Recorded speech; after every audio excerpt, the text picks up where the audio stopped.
everyone. I wanted to take a moment to jump on here and talk a little bit about accessibility, especially with teaching on platforms like OutSchool, or maybe right now you're using Zoom to teach your brick and mortar classes, those types of things. Accessibility is a really big challenge, you could say, when teaching in an online classroom. You know, we get students who are coming from all walks of life with all different abilities, and we have to do our best as educators to help them out, to make things work for them.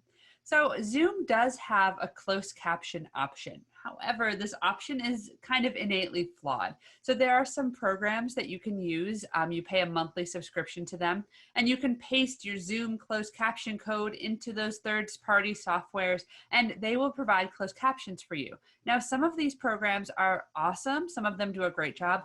Some of them don't do a great job, right? That's definitely the trouble with these types of things. And also, you're going to be paying a monthly subscription charge. So I wanted to show you one more way that I like to try to make my classes more accessible for those who are hard of hearing, especially.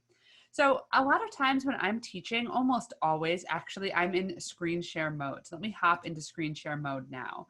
Like so many of you, I suspect, I usually use Google Slides, right? So here's a Google slide that I had already popped up, already ready to go. Oh, let me move my face so I can see myself. And so because I already had this one ready to go, I thought I would show you an option that a lot of people aren't very familiar with, but an option that I've really been enjoying using in my classes, and also one that I have been using when I record my flexible schedule classes. It's actually pretty handy. So first things first, to get into this, you have to present your PowerPoint presentation here, or Google Slides as it is. And one thing I want to draw your attention to is down here at the bottom of the screen, if I can get it to pop back up. Pop back up for me. There it is. All right, so you see that it says Captions down here. Now, Captions is awesome. Okay, let me show you. So you click on Captions right here, and then you have automatically allowed for closed captioning to occur as you're talking in class. You can see that these captions are moving fairly quickly, but about the same speed as what I'm talking here. And they're actually really, really accurate. I've had a lot of success using these captions. It gets a little bit confused if you start saying a name in another language, like, ooh, Camille Sanson, for example. Oh, it did it though. It got it. So sometimes it'll get those words. Sometimes it won't. It's using Google. So it's kind of the same software that you would use if you did like voice to text on your phone.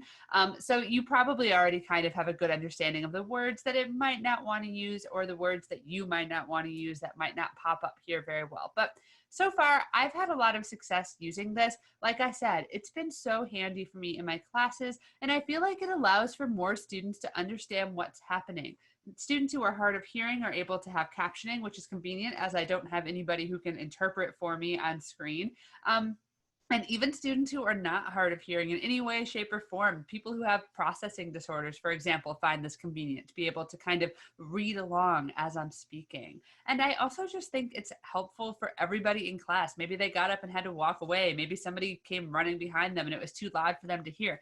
They can see live what's happening and what's being said in class. So I just wanted to share that for a moment here because I think it's a really awesome option that we have as online educators, and one that isn't highly advertised. So like I said, I do this through Google Slides. You go to the bottom of your screen, it'll say Captions. You can also turn it off if you need to do so. Maybe you're going to say something that you don't want to be captioned for whatever reason. And you can also adjust where the closed captioning is. So I would recommend probably actually flipping on your text size to large here. So here's what the large text will look like, making it even more accessible for people who are hard of hearing or people who are visually impaired as well. So I hope that was helpful. Bye for now.